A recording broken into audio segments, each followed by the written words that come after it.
حضرت ام سلمہ رضی اللہ تعالیٰ عنہ، شوہر کا نام ہے ابو سلمہ، بیٹے کا نام ہے سلمہ۔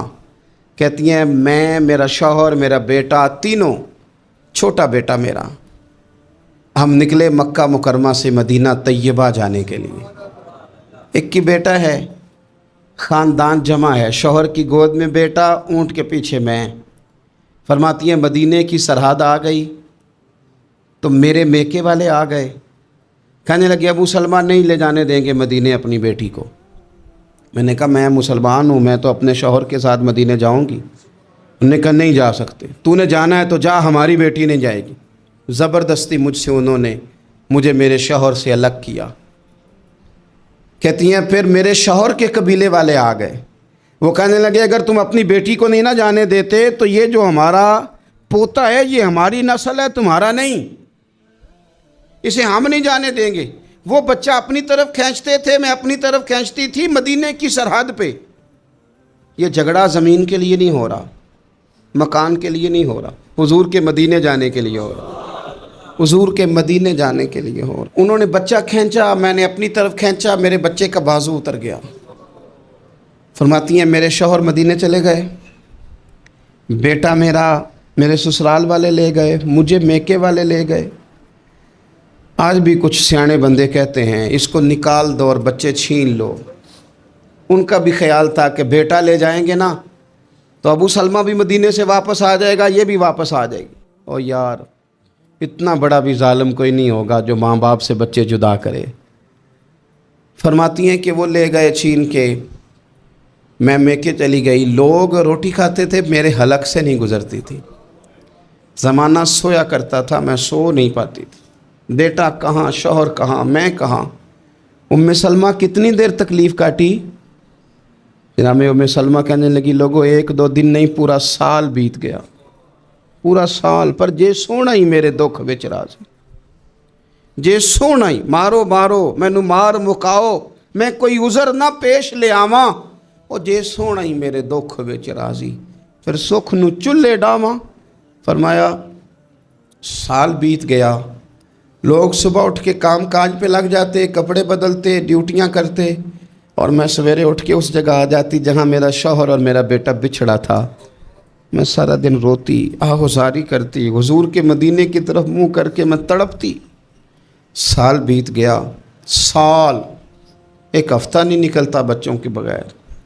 بڑے بڑے سیانے لوگ پردیس جاتے ہیں تو بچوں کی فوٹو دیکھ دیکھ کے روتے ہیں، لیکن کہتی ہیں ماں تھی، بیٹا بچھڑا اور پھر بیٹا بیمار ہو اور ماں سے جدا ہو، کتنی تکلیف کا منظر ہے۔ آپ فرماتی ہیں کہ ایک سال بیت گیا اور میں نے کسی کی منت نہیں کی، میں نے کوئی شکوہ نہیں کیا، اس لیے کہ جس حال میں رب و رسول رکھیں، یہ حوصلہ، یہ صبر، یہ توانائی۔ ایک سال کے بعد میرے چچا کا بیٹا میرے پاس سے گزرا، تڑپتے دیکھ کر کہنے لگا میری بہن تو سارا دن روتی رہتی ہے۔ تو میں نے کہا بھائی تمہیں کیا بتاؤں، اس کا شوہر چلا جائے، بیٹا جدا ہو جائے، وہ کیا کرے گی؟ فرماتے اس نے جا کے میرے باپ سے، اپنے والد سے، میرے خاندان والوں سے کہا اس کی سزا کب ختم ہوگی؟ اس غریبنی کا قصور یہ ہے کہ یہ مدینے والے کا کلمہ پڑھتی ہے، اس کی غلطی یہ ہے کہ یہ مسلمان ہو گئی ہے، دین حق قبول کر لیا ہے، کیوں نہیں تم خیال کرتے؟ کہتے ان کے دل نرم ہوئے، وہ رضامند ہوئے مجھے مدینے جانے پہ۔ پھر اس نے کوشش کی میرے سسرال پیغام بھیجے، کب بس کرو، اور بچہ تو چڑیا کا جدا ہو جائے تو وہ تڑپا کرتی ہے، اور تم نے ایک جیتی جاگتی ماں کا بیٹا جدا کیا ہے۔ وہ بھی نرم ہوئے، رب نے اسباب بنائے، میرا بیٹا مجھے ملا۔ کہنے لگے تو رہ جا، میں نے کہا نہیں، تم مسلمان نہیں ہو، تمہیں پتہ نہیں نا، میں یہاں نہیں رہ سکتی، مجھے مدینہ ہی جانا ہے۔ اکیلی اتنا سفر، جنگلوں کا رستہ، پہاڑی رستہ طے کر لو گی؟ میں نے کہا میں کر لوں گی۔ جنہوں ویک کے ٹھر دیاں اکھیاں نے تو جنہوں ویک کے ٹھر دا سینہ ہے، ربا تیری ساری خدائی ایک کی تے شہر مدینہ ہے۔ کہتی میں اونٹ پہ بیٹھی، بیٹا میں نے گود میں بٹھا لیا، میں سفر کرنے لگی، پر دل میں کھٹکا تھا کہ اتنا لمبا سفر، بیٹا چھوٹا ہے، کیسے کروں گی؟ کہتے مجھے عثمان بن طلحہ مل گئے، کہنے لگے کہاں جا رہی ہو بہن؟ میں نے کہا مدینے۔ کہنے لگے اکیلے جاؤ گی؟ میں نے کہا جانا تو ہے نا۔ کوئی ساتھ چلے نہ چلے پر شہر رسول تو جانا ہے نا. آپ فرماتی ہیں میں نے عثمان بن طلحہ سے نیک بندہ کوئی نہیں دیکھا, میرے اونٹ کی لگام تھام لی. جب مجھے اونٹ پہ بٹھاتے تھے نا, اونٹ بٹھا کے چلے جاتے تھے, میں بیٹھ جاتی تھی تو آ کے لگام تھامتے تھے. جب کہیں مجھے اتارتے تھے تو اونٹ بٹھا کے چلے جاتے تھے, میں اتر جاتی تھی تو اونٹ کو باندھتے تھے. سونا ہوتا تھا تو اونٹ بٹھا دیتے, میں اتر جاتی, وہ دور جا کے لیٹ جاتے. فرماتی تھی پھر میرے لیے میرے رب نے اسباب پیدا کیے اور میں مدینہ پہنچی. میں شوہر سے ملی اور لوگوں میرے نصیب دیکھو, میں رہنے کہاں لگی؟ حضور کے مدینے میں, شہر رسول میں, شہر رہ پائے نظر ہوش میں آ. یہ کوہ نبی ہے, میں حضور کے حرم کی زمین اور قدم رکھ کے چلنا. ارے سر کا موقع ہے او جانے والے, مدینے کے خطے خدا تجھ کو رکھے, غریبوں فقیروں کے ٹھہرانے والے. کہتی ہے میں وہاں بسنے لگی. آپ فرماتی ہیں مسلمانوں شاید مجھ سے زیادہ تکلیف کسی نے نہ سہی ہو, پر دیکھو 1 سال پورا میں تکلیف میں رہی, اور جب میرا صبر سال کو پہنچا, صبر کی عمر 1 سال ہوئی, تو پھر رب نے بندوبست کیا. پھر میرے گھر والے بھی نرم ہو گئے, سسرال والے بھی نرم ہو گئے. رب نے میرے آنے جانے کے لیے ایک بندے کا بندوبست بھی فرما دیا. پھر میرا شوہر تک بھی میں پہنچ گئی, مجھے مدینہ الرسول بھی نصیب ہوا. 1 سال میں نے صبر کیا تھا, رب نے مجھے مستقل مدینے کا ٹھکانہ عطا فرما دیا.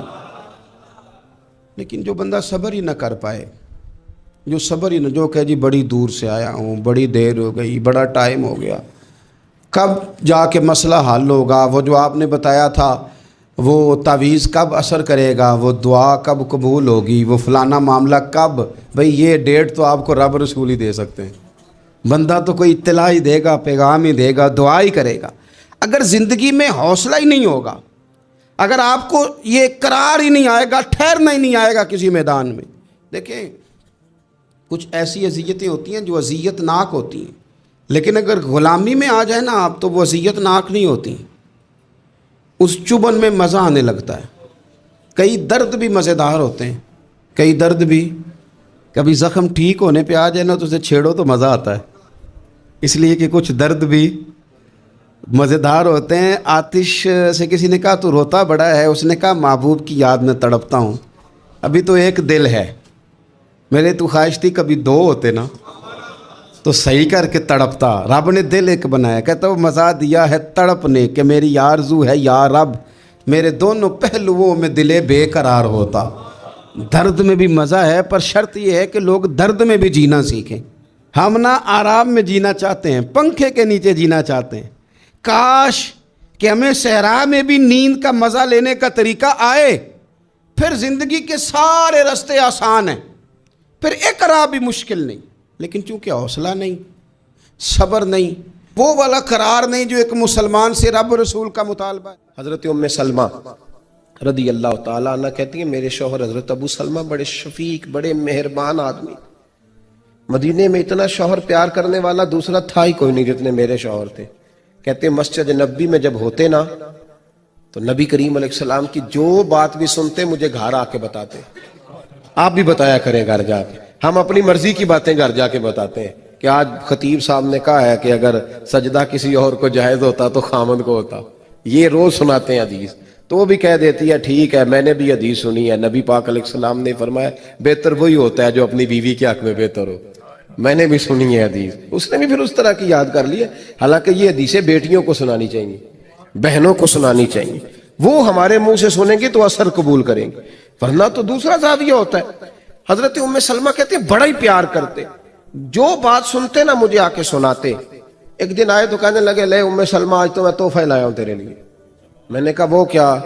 فرمانے لگے آج نبی کریم نے فرمایا جس بندے پر کوئی مصیبت آئے وہ پڑھا کرے انا للہ و انا الیہ راجعون الذین اذا اصابتهم مصیبہ قالوا انا للہ و انا الیہ راجعون. یہ پڑھے تو نبی پاک نے فرمایا اللہ نے جو چیز لی ہوگی نا اس سے بہتر چیز اسے عطا کر دے گا. آپ سمجھتے ہیں یہ صرف فوتگی پہ پڑھنا چاہیے, حالانکہ چھوٹی سے چھوٹی مصیبت پر بھی پڑھنا چاہیے. اللہ جو چیز لے گا اس سے بہتر چیز عطا کرے گا. جناب ام سلمہ کہتی ہے میرا حضور کی ہر حدیث پر اتنا ایمان تھا, اتنا کہ جیسے اپنے زندہ ہونے پر ایمان ہے. فرماتے ہیں میں نے وہ وظیفہ پڑھ لیا، جب بھی کوئی مشکل آتی میں اس کو پڑھتی، جب بھی کوئی مشکل آتی میں پڑھتی، مجھے اللہ بہتر چیز عطا کرتا۔ فرماتی ہیں میرے اوپر ایسی مصیبت آئی جو میں نے کبھی سوچی نہیں تھی، میرے شوہر کا انتقال ہو گیا۔ میں نے پڑھا انا للہ و انا الیہ راجعون، لیکن فرماتی ہیں اب یقین بھی کامل تھا، یہ بخاری میں ہے، یقین بھی کامل تھا، پر سوچتی تھی ابو سلمہ سے زیادہ مہربان شوہر کیسے ملے گا۔ ایمان بھی پکا ہے کہ حضور نے فرمایا اللہ بہتر چیز دے گا، پر اس سے بہتر میرے خاندان اور قبیلے میں دوسرا ہے ہی نہیں۔ فرماتی ہے کئی دن ساری عدت اسی پریشانی میں گزر گئی کہ میرا تو ایمان پکا ہے کہ اللہ بہتر چیز دے گا، تو ابو سلمہ سے بہتر شوہر کیسے مل سکتا ہے۔ کہتی عدت گزری تو پھر مجھے پتا چلا کہ مصطفیٰ کے ہر فرمان میں حقیقت ہے۔ خود نبی کریم نے فرمایا کہ ام سلمہ میں تیرے ساتھ نکاح کرنا چاہتا ہوں۔ فرماتی ہیں میں رو پڑی، میں نے کہا میں تو کہتی تھی ابو سلمہ سے اچھا شوہر کیسے ملے گا، رب نے مجھے ساری کائنات سے اچھا شوہر عطا کر